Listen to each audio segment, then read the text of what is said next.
Alright YouTube, so as you might have guessed from the intro, my new car is a Honda Civic Type R FN2.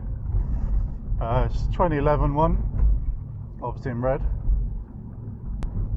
So I bought this car because, well, ideally I really wanted like a Hyundai i30N performance, but they're just too expensive still.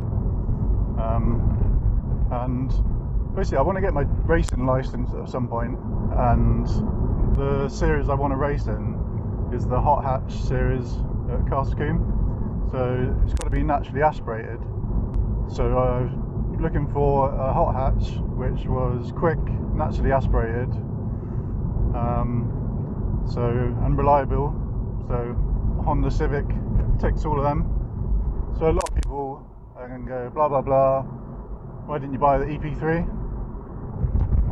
I looked at them, but there seems to be such a problem with rust on them because they're old cars now, and you can spend the same sort of money. So this car's 2011, so it's 6 years newer than the newest EP3 you could get. So hopefully, touch wood, it's going to have a lot less rust on it. And I deliberately went for the 2011 one, paid a bit of a premium for it, so that I could get one with a limited slip diff as standard, so I don't have to do that later on down the line. I was really struggling to find one close by. They were like 100 miles plus away, and then one came off about 20 miles away. So I jumped at the chance, took it for a spin, and yeah, put a deposit down. When I bought it, touch wood again, the only thing I had to do was replace one of the wing mirror indicators when I got it. And I've noticed there's seems to be a bit of a battery drain, because obviously with the COVID-19 thing going on, not much driving happening, so I need to get to the bottom of why it's draining in about 2 weeks. So I've looked online, and there's a couple of options, possibly a Bluetooth module, which is down here, or the aircon relay. My aircon's a bit iffy as well, so they recommend that you replace it's something like an Omrod is the one, I can't remember exactly, something like that, which is supposed to be the rubbish one, and then something like a Mitsuri or Mitsubi is the one to replace it with.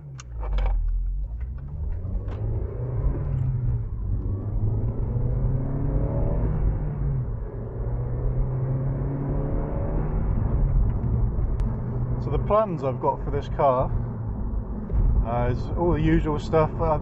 It's probably going to take me a couple of years to turn it into a race car. I'm just going to daily it and sort of slowly modify it over that period.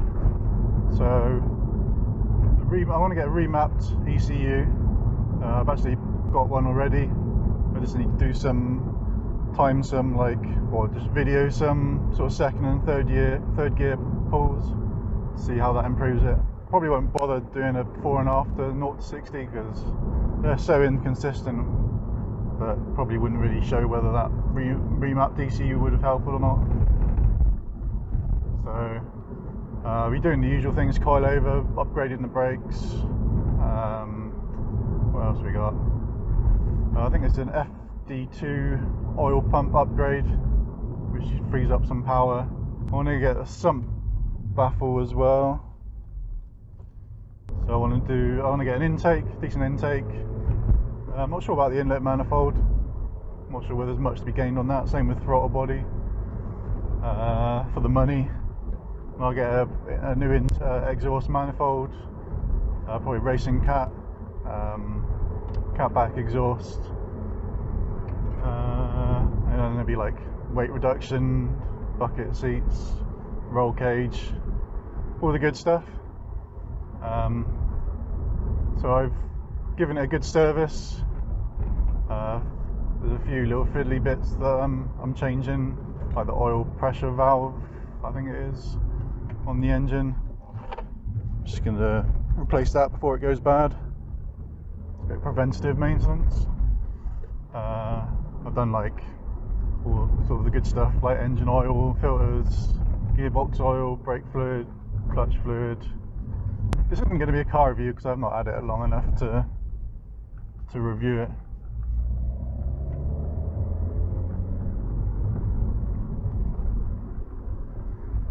Probably might do one a bit later on. It's just really a car review, and just to sort of tell you my initial thoughts on it.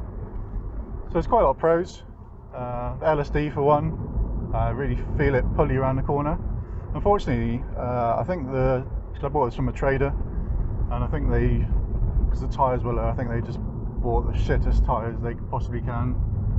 So in the wet, it's just rubbish. So if you like go into a roundabout a bit quick, foot off the throttle, it will just understeer. But then if you put your foot on the throttle, you can feel it pull you, but only as much as it can with crap tyres. VTECs, the drama, the theatre of the VTEC is always a pro. Just yeah, it's enough to put a smile on your face. So the remap DCU I'm getting is going to lower the VTEC kick in. So I think it's about 3,800 RPM, and then you get a few extra things like flat foot shifting, launch control, and blip on downshift. So another pro with this, the loading space. It's like a TARDIS in here. You put the seats down and it goes pretty much completely flat, and you can get like washing machines and things like that in there, which is pretty handy. Makes it quite good as a sort of daily car, multi-purpose. I really like the seats in here, they're really comfortable. I like the interior, it's nice. Red dash is cool, it's good at night time, doesn't burn your eyes. Just a nice place to be. I mean, I've said before, I'm quite tall, I'm 6'4", and I can actually sit with the seat fairly upright in a good position, quite close to the steering wheel. And then yeah, got an inch or two above me. Another thing, I like the shift lights. You can sort of watch them in out the corner of your eye. There's 5 lights that fill up as you sort of come up to the red line. That's pretty cool. There's a little light that comes on when you engage VTEC. Spoiler, some people don't like it, but it's quite handy. Ooh, we got a horse. It's quite handy in the dark because it quite often blocks out the headlights of people behind. And it's, as you would imagine, it's got really good modding scene, loads of mods available, loads of aftermarket stuff. A good bunch of guys as well. I'm on the FN2 Facebook forum page. There are a good bunch of guys on there, really helpful. So cons, I've struggled a bit with cons. It's a bit of a crashy ride. It has been lowered, I believe. It looks like it from asking around. It's pretty low. So yeah, if it's on bumpy roads, you can really feel the bumps. But on smooth roads, it's really, really nice. I imagine it's going to be good on track. So the only other sort of cons I could think of was on the motorway, sitting at pretty high revs. I think they just put a shorter ratio gearbox to allow it to sort of accelerate as quick as the EP3 because of it's got a little bit extra weight. So when you're on the motorway, if you're doing like 80, it's going to be about 4,000 RPM if I remember right, or on 70 is about 7,500. But it's good, stops you speeding. And the other thing, brakes. The brakes aren't brilliant as standard, so they're definitely going to need an upgrade. At least some decent, maybe some slotted discs and some better pads, some braided lines. So I'll be doing that pretty soon, I would imagine. Don't really know where I'm going anymore. Need to get on some faster roads, really. I was supposed to do this yesterday, but it was absolutely fucking horrendous weather yesterday. Wind and rain. That's why the roads are so mucky, wet, and just covered in mud and leaves and water. But I thought, sod it, let's get out and get this done.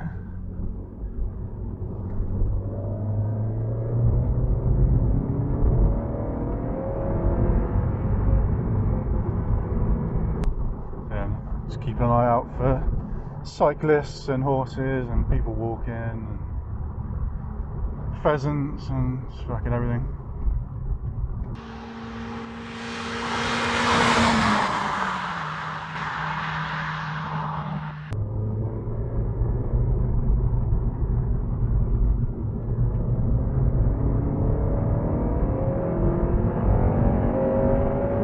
That's a bit of VTEC.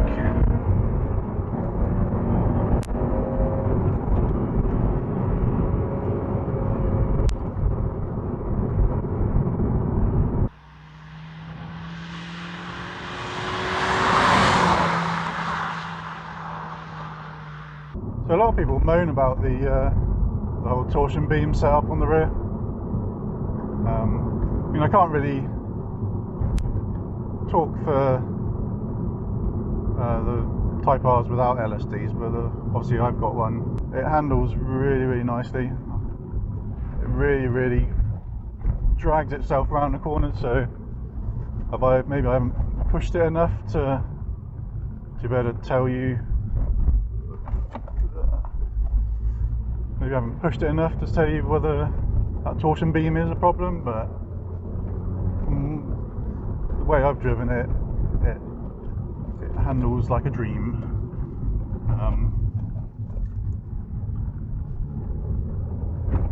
So once I get some decent tyres on it, it's going to be even better.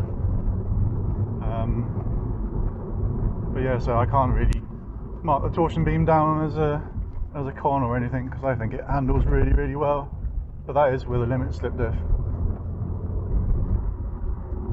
When I originally got it, I did what a lot of people say you're supposed to do to check whether you have actually got one, is to like jack it up and then turn the front wheel, and then the other wheel is supposed to turn the same way. Mine didn't do that, so I thought, shit, is someone taking it out because it's a 2011 car? But then when I asked around a bit more, apparently it'll only turn the same way when it's under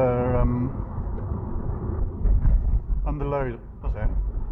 So yeah, the wheels I think will only spin the same way when it's under load, so you can't really create that when you just got your car jacked up and you're just spinning a wheel by hand. So it feels like it's got it. It's a bit of a weird feeling at first, the way it pulls you around the corner, because I have not had one before. It's a bit of an odd feeling.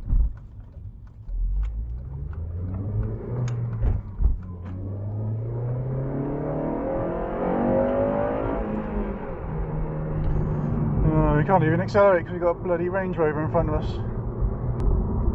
I managed to drive behind the one slow Range Rover driver, although I think there is a cyclist.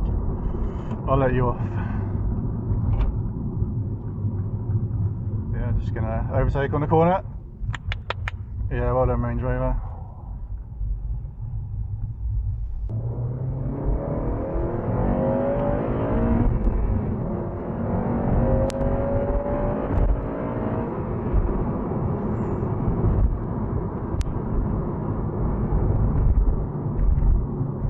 Nice little bit of VTEC.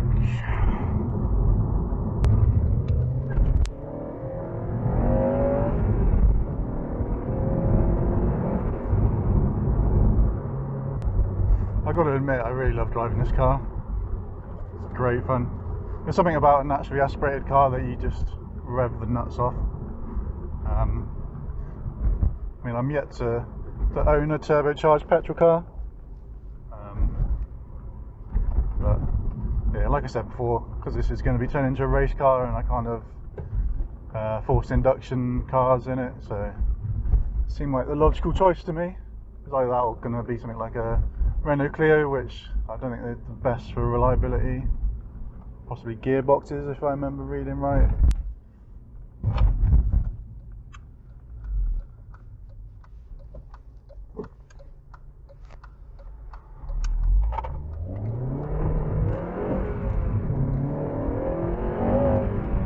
A bit of wheel spin there.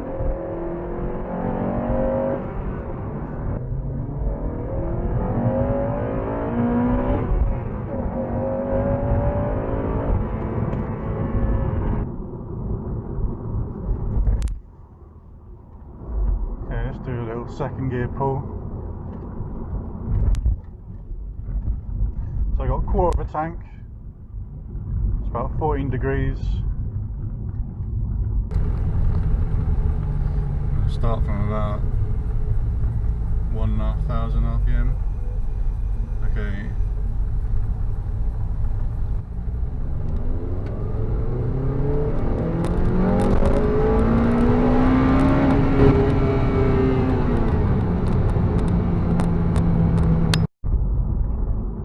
Well, thanks for watching. Please like and subscribe, and I'll see you on the next one.